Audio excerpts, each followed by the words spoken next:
We begin here in the UK, and as the country deals with a cost of living crisis, new research has found that Brexit has added almost 7.2 billion US dollars to UK food bills in the 2 years up to the end of 2021, and that's with vulnerable households most affected.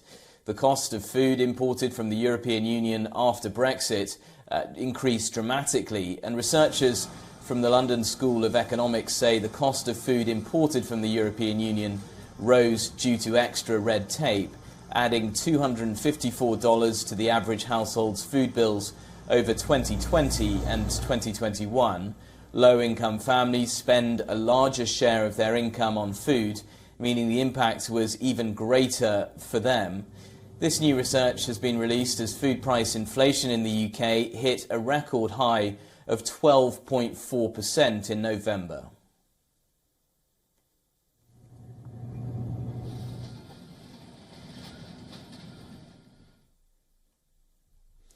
Joining us live for some analysis on this story is Chris Beauchamp, who is Chief Market Analyst at IG in London. Chris, thanks very much for joining us. What's your immediate reaction to this new data about food prices? Well, I think there's a certain truth to the fact that obviously the increased trade barriers between the UK and Europe have increased prices. We're dealing though with, even though this data goes obviously in 2021 and a lot of inflation has come after that, you are dealing with a world in which prices have risen steadily over the past couple of years. Demand has rebounded for the pandemic. And so I think it is very much a global inflation phenomenon. Certainly Brexit has played a part.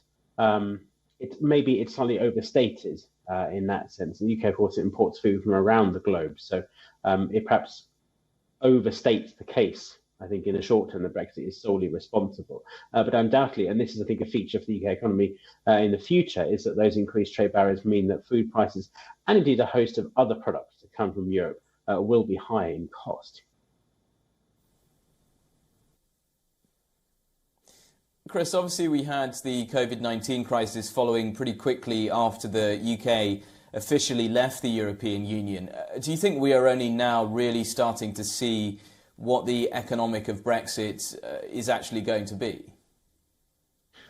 Yes, in the first stirrings of it, really. Given the size of the adjustment the UK economy needs to make in the wake of Brexit,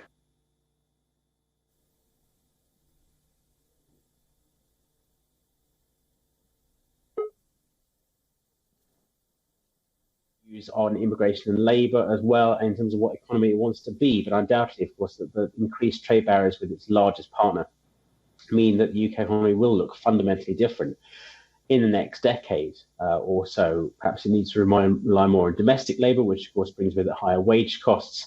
So as well as the higher cost of importing, you could see higher input costs in other areas, and that certainly will bear on things. The weakness in the pound has been a major feature this year, and you can continue to see that in food prices and indeed in fuel prices, which haven't fallen by as much as perhaps you might expect, given the weakness of the pound, and that applies both to consumers and for businesses. So there are a whole host of factors really driving up food prices.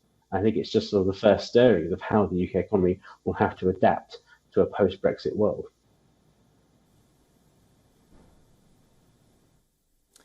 And Chris, what are you watching closely in terms of the rest of the year in terms of economic data and the overall health of the UK economy as we move into 2023?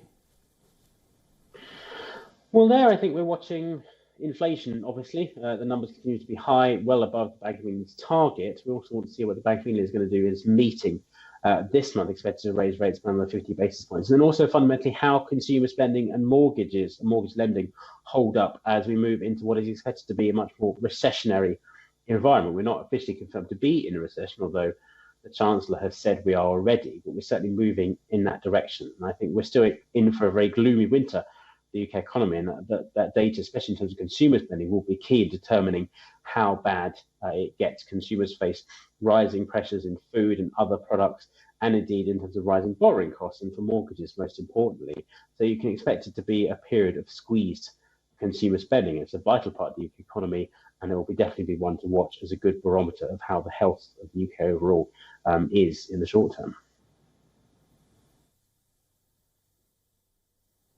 Yeah, and house prices starting to slide as well. Thanks very much for that analysis. That was Chris Beauchamp from IG joining us live from London.